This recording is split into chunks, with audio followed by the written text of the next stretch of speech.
vai de sufletul meu, ce semnificație să aibă? Câteodată mă nervează, câteodată nu-mi place, mai ales când o ascultă fiica mea sau fiul meu. Muzica este frumoasă atunci numai când ai chef de ea. Eu prea puțin am chef de muzică.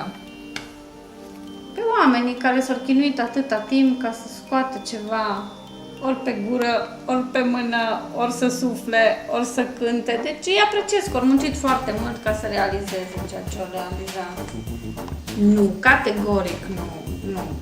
Eu pot să trăiesc foarte bine și fără muzică. Mă mai și enervează că vorbește mai mult decât mine. Sau cântă mai mult decât mine. Nu sunt adeptă a muzicii, în mod deosebit. Numai la concerte, într-o sală, dar nu acasă, în bucătărie, în casă.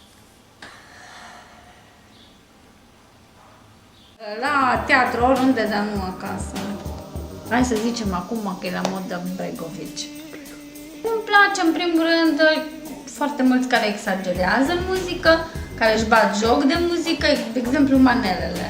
Nu le suport niciuna, nici măcar în ultima cârciumă posibilă din țară sau de peste hotare sau unde se mai cântă manele. Păi muzica pe care o ascultă fiica mea este aceeași timp de o zi întreagă, își pune un disc de dimineață și până seara la ora 12 tot aceeași muzică este.